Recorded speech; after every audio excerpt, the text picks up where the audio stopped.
So for the people who've been fans for 40 years, we got a lot in there for you. But these are new characters and new stories, so it's a great way to invite new people in and allow them to get on the merry-go-round here with all these new characters too. So much like we did with Marvel with Iron Man, it's like let's make it something that people could jump in on who don't know anything about Star Wars and enjoy.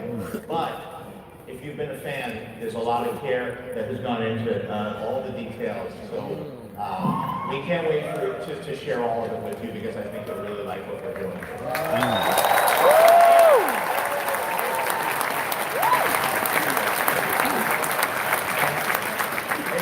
Any reaction? Have you seen that before? Any of you?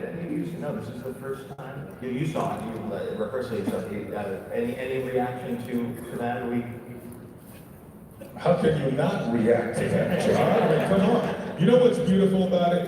It's beautiful hearing the fans react to it. Right?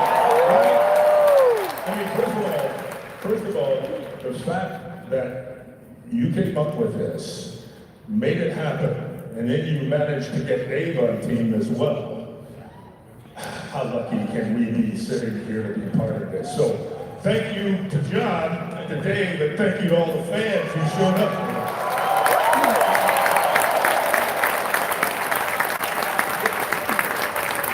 Speaking of the fans, so we're making the show, and we're starting to bring in vestiges of the Empire. And we had done some planning, and there was a scene where we needed stormtroopers, and we had our production meeting, and we realized after seeing the set we didn't have enough stormtroopers to make the impact. We never did have enough stormtroopers. And so in the production meeting, and there were only so many stormtrooper uniforms that we had, and we were concerned that it was not going to do the trick for the storytelling. And so, but I know a bunch of stormtroopers. And so, we had to plan, like, has the 501st ever been actually on camera? I know that they've been used by Lucasfilm and they participated in events, so talk about how it went down, because this is kind of a It was an story. interesting thing, but I think it was like late on a Thursday, early on a Friday, when we put it all out, we needed a bunch of stormtroopers. And of course we know people, and we called them stormtroopers, and they're like, what for? We're like, just come down. And they came down, a whole bunch, like out of nowhere. And the things that I know about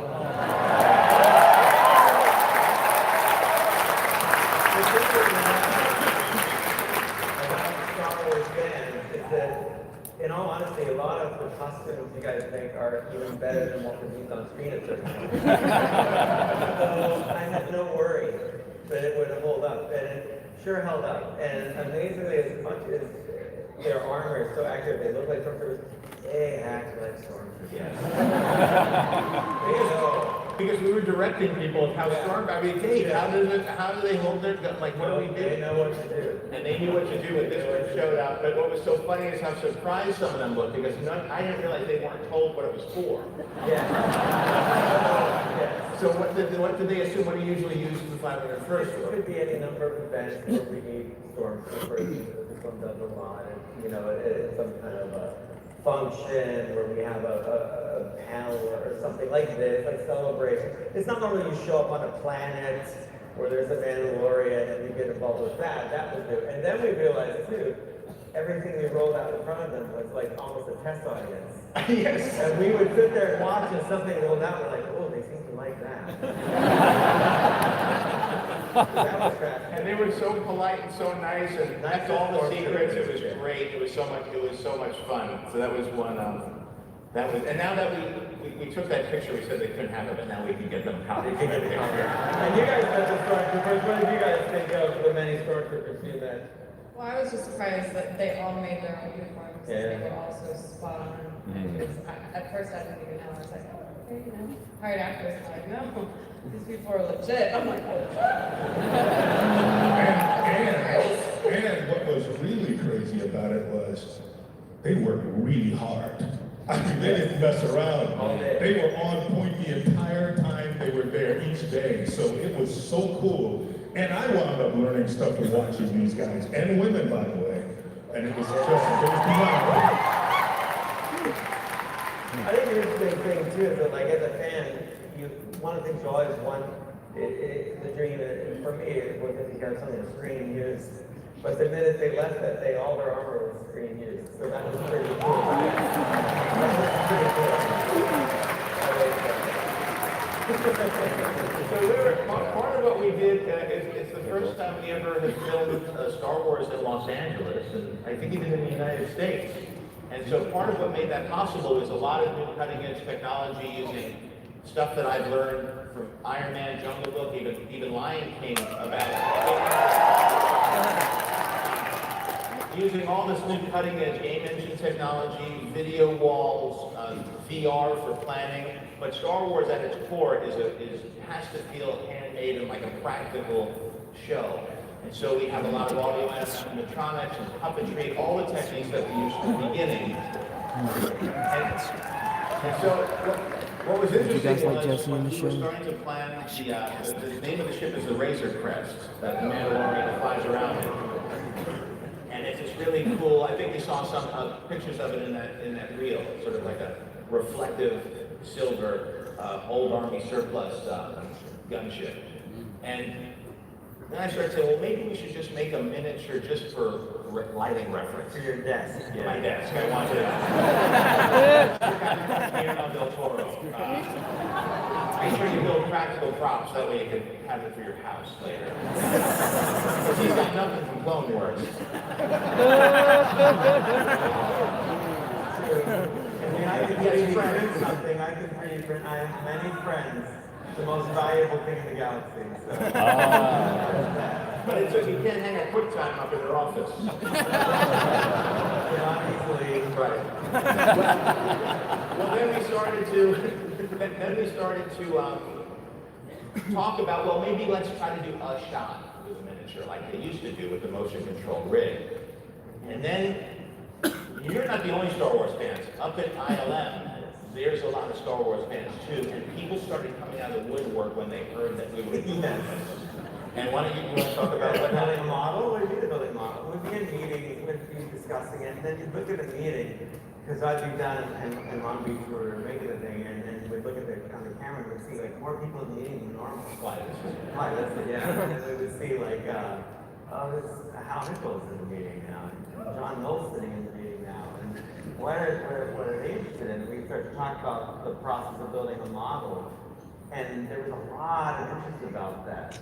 And then we started hearing that John's making something in his garage. It's hard to. It was like the Star Wars club at a high school. Yeah, it really was. And so up at Island, they shot some behind-the-scenes footage of what's going on up there, and we'll kind of talk you through it. You want to roll that? This is something that you can not a secret. You have to see it. Yeah, you can see this. So we'll roll this while we're in here, and we'll dim the lights a little bit. And this is just something Nate put together and sent. We figured we'd show it to you. So here's, you want to talk about? Yeah, that is Doug Tranny Ryan Church designing the Razor Crest.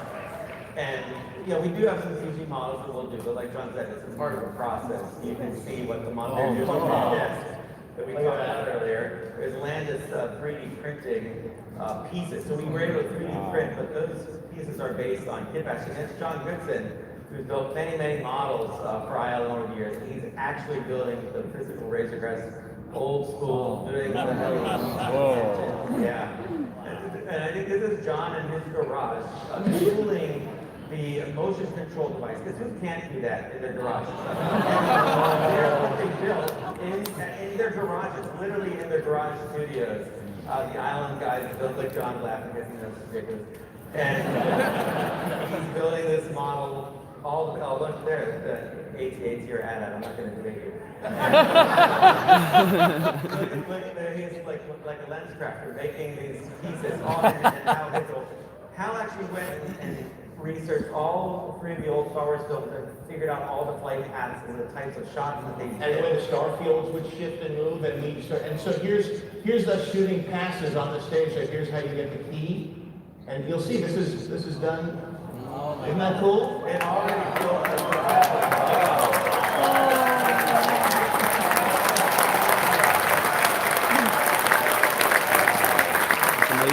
This show looks phenomenal.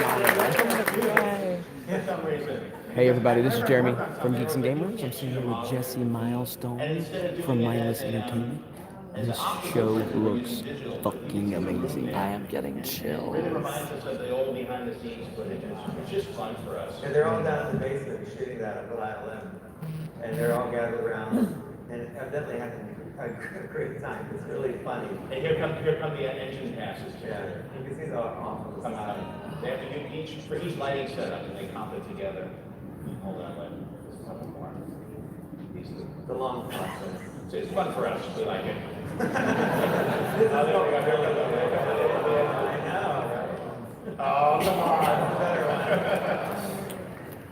There we go.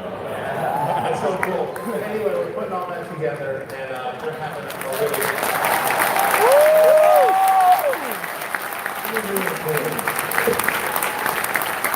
Smash the melee button, everybody. Like the video, share the video, get more eyes in here. We knew you'd appreciate that. So We had about 1,500 people when we got shut down. And so They came over to Jesse and myself and shut us down. So the Twitter questions that came in. Yeah, we can write that. They're going to fit. So we're asked to submit questions from us from Twitter, and we're going to read some up on the board here. The flash. Let's see. Indiana Jedi. Indiana Jedi. Did you guys ever discuss Mandalorian history while working on the Clone Wars together? Yeah, Yeah. did a lot. Quite a bit. In fact, there was some Mandalorian history created, quite a bit on Clone Wars, but around your character, we used to have previous fighting with the vibroblade weapon in Clone Wars, and when George saw it, he said, no, a lightsaber would cut that thing right in half. And I said, well, that's a problem, because we've already staged the whole thing. And he said, well, we'll figure something out. And then he called me later that day because he'd been dwelling on it so much. He said, I've created something, it's called Dark Saber. I got to wield the Dark Saber in Clone Wars. And I had to do a whole speech about how I found it in a Jedi temple and all this stuff. It was super cool. So we had talked a lot about the Jedi history, Jedi and Mandalorian history, and also where are the Mandalorians during the original trilogy, and even in the prequels. So I had a lot of conversations, and so now we're coloring in the missing tiles there. Yeah. So we talked about that a lot, and it's fun. It's fun. Next question. John, who did you look for? Who did you look to for guidance when creating the series? Well, I mean, first and foremost, Dave, because he was my Sherpa. And I get very excited when after I pitched to Kathy, and I've been talking to Kathy for many years about doing the story, and I started writing them. And by the time, before I even had a deal done, I had 4 written, because I wanted to make sure that they wanted to make the same show I did. Because what I didn't want to do was get into a situation where we had different ideas, and I didn't know what it wanted to be developed. I would rather write it than not buy it. And I would show them to Dave, Yes. because we had been paired up. Sadly, though. It was a little sad. Well, you want to over Christmas. He said the saddest thing was I saw one of your scripts came in, the date was Christmas. When he wrote it, and I thought, wow, you're really not doing anything. And then I was, it was Christmas, the only time we got, so it's been like 2 days. I saw the email, I'm like, cool, I'll get around to that.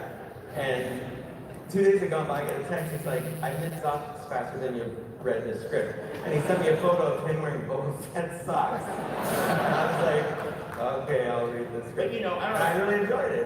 It was when for me, writing doesn't come easily. So when I'm on a tear and I can go, I just go at it. And I don't stop till the ideas stop. And so I was having a great time writing this. And then eventually we started collaborating more. Yeah, Dave wrote one of them. I did. And So, and also George, by the way, George came by. yeah.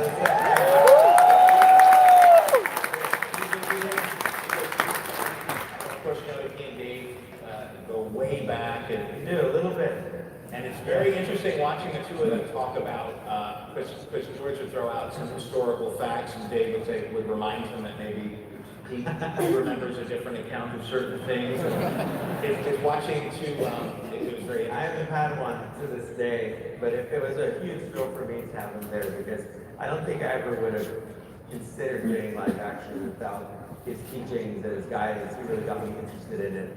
And so when he came by, that was a real thrill for me personally. he was extremely proud when I was talking to George about Dave there because they had been working together for so long, and Dave was just starting out in that position and had really grown as a storyteller and writer, and really had absorbed all those lessons. And then to even have George, who really I started my curiosity about Joseph Campbell and the writer's, the hero's journey, and the monomyth through watching his films and the power of myth, the Joseph Campbell shot at the Skywalker Ranch when I was young. It really influenced me tremendously. And to be able to talk with George about these things, and he's really an expert in such matters. And so it was great to hear it right from him. And so it just felt really good and fun, and like there was, it was about the human connection too, and learning not just about what makes a show good, but life lessons.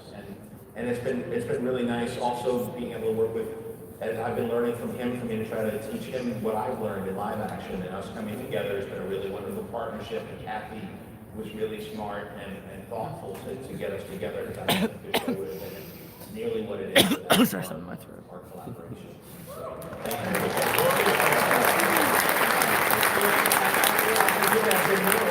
This is all behind the scenes as well for you. Just taking it all in. Taking it all in. Can you believe it?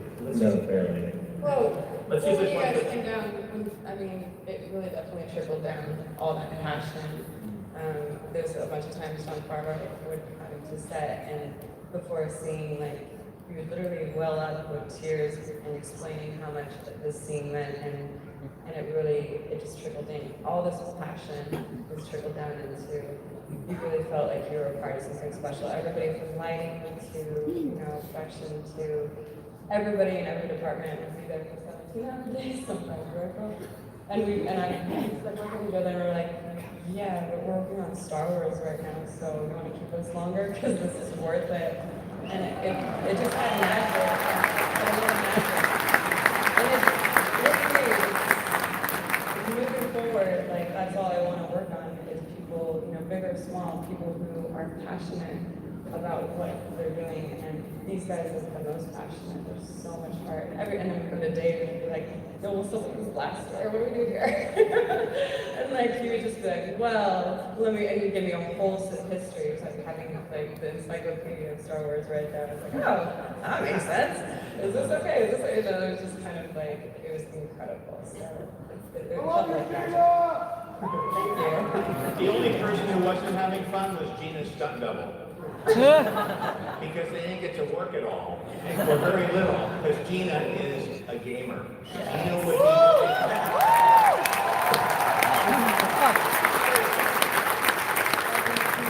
how it usually would go down is, I do a lot of writing. I would come down to the set and we would plan it, we would do rehearsal, we would shoot the master. At a certain point I had to leave for a few hours to do visual effects approvals and animation for Lion King, which is still working at the same time as this. And then I would come back for coverage, finish the day up, and the directors would be on set. And I'd show up. Carl would be wearing a squib and doing his own stunt and flying off of the thing, and Gina would be jumping off of the counter, flopping on her back. I'm like, what's going on here? These are our stars. Try to stop them. You can't do this. But they were, both of them, I mean, I think it's the physicality in that makes it, it comes across on the screen. And I remember Gina there's a part where she has to carry off a wounded character and lifted them up and dragged them off the battlefield. And I was And like, everybody kept like coming up to me and they're like, oh, did they put a dummy in there? Like, is it like a fake? And I'm like, no, this is a whole human. And another one, and now we're going in close. And I'm like, okay. I've been doing my squats, so this is good. and as you know, she's good with her hands too, when you get in close range. So that was really good. What other works that you take inspiration from when making the show? Talked about it, the old westerns. We looked at a lot of old western samurai movies. Anything else, Dave? The meat was the main. I mean, besides you and the holiday special. Yeah, the holiday special. And Caravan of Courage, too. You got like everywhere. Who did you draw, Pedro, who did you draw inspiration from for the character, the Mandalorian? We talked about this a bit. He's got a lot of Clint Eastwood in him. Yeah. And to be honest with you, I called John directly and was like, what do you want me to watch? What do you want me to absorb? What do you want me to take in for this? And it was a lot of Sergio Leone, Akira Kurosawa, and it was an incredible thing because just to give my little tidbit, when John asked me to come and meet with him about something Star Wars, literally something Star Wars, and they invited me into the room, and Dave was there, and it was wall-to-wall story illustrations of this series. You wouldn't believe what I've seen. I was born in '75, so I am a product of a Star Wars imagination. I was shaped by these movies, and I'm seeing all of this, and I'm like, what do you want me to do? Who am I gonna, what do you want me to audition for? A bug? Maybe a robot? You're the Mandalorian.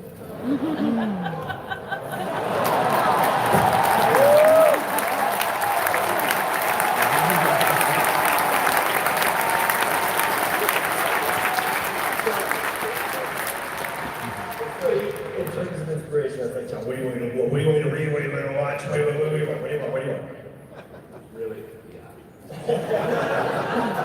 Great. You all have, are there any other, in what way is the Mandalorian going to be different from anything we've seen so far in Star Wars, Dave? That's a tricky one where I could go wrong. Misinformation. It's gonna, I mean, it's going to be different in that it's starring a Mandalorian.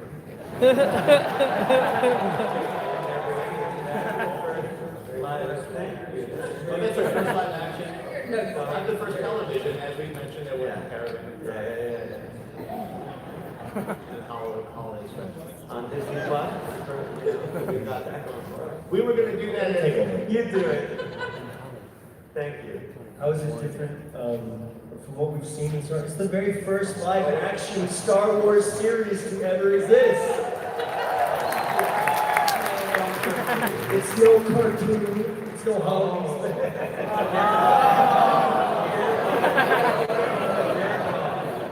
Interesting. You know what I mean? Interesting. Boba Fett's artist is now listen, you all got those tickets, right? Yeah. Can you put up on the screen what the giveaway that they're going to get when they go to the place? There we go. Whoa. Poster. There we go.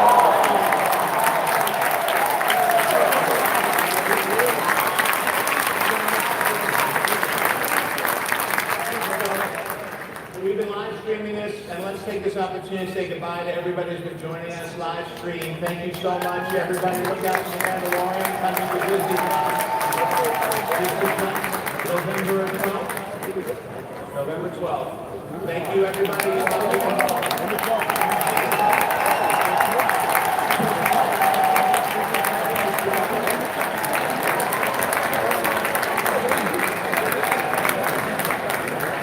Thank you. Okay, we're up. Hey, everybody, we're up line. Hang on, don't leave. Come back. Some real footage.